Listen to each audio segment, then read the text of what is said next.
Okay, now looking at the hope sandwich here, the chapter 35, that it becomes so rich because of what we just read about, and kind of can take the time to consider,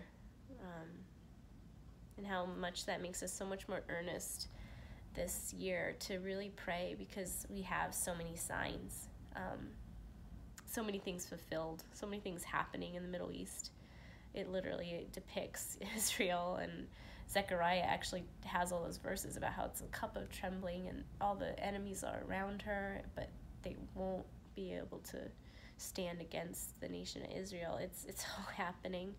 So this would be a good time for all of us to, literally make lists of all the people we love that don't know him, and just continue to lift up prayers to God, because we know God hears. So verses 1-4 contain these beautiful promises of hope to anybody who turns to God. It has a personal historical promise to each captive who would have the option and the ability to choose to hold on to these promises, as they would be very soon in captivity. And these words were recorded, and they had copies of the scrolls of Isaiah when they were in captivity in Babylon. And just to think, these are the very words that heroes like Daniel, like Meshach, Shadrach, Abednego, like Esther, like Nehemiah, like Joshua, like Zerubbabel, all these people that came out of the captivity, and like mostly Daniel, who was in Shadrach, all those guys who were within the captivity, they read it and they chose to treasure it.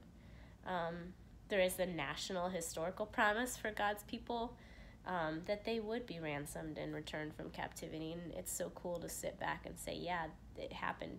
It all came to pass just like God said. He really is in control of all of history. But for us today, it really is mostly a personal application.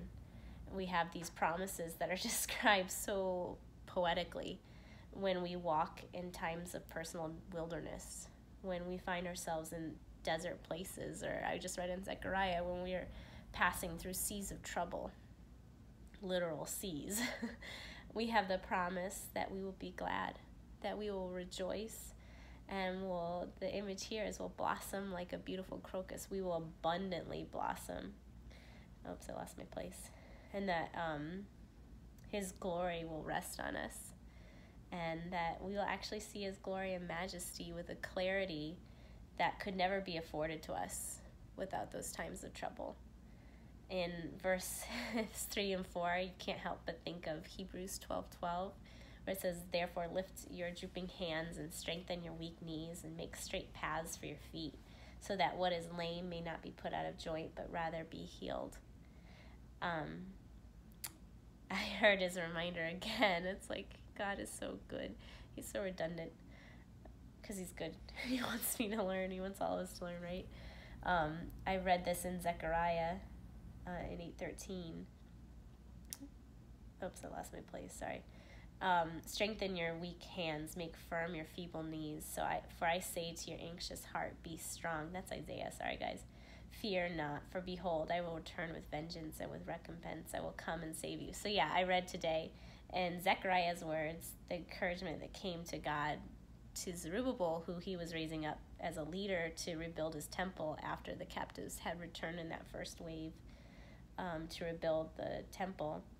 It actually says in Zechariah 8:13, and as you have been a byword of cursing among the nations, O house of Judah and house of Israel, so I will save you, and you will be a blessing. Fear not, but let your hands be strong. So that's very much what I felt God telling me today, is to fear not and let my hands be strong. There's some promises I'm clinging to and holding on to, and this is a tough time of year for me, to the point that for like probably the last I don't even know how many Christmases I haven't even truly wanted to celebrate, but he keeps telling me to hold on to his promise, that it matters, and if I hold on my faith, that I reckon him as faithful, and that to not fear that what I most wish for won't come to pass, but that I can let my hands be strong. And we're coming to the close I'm gonna stop and restart though.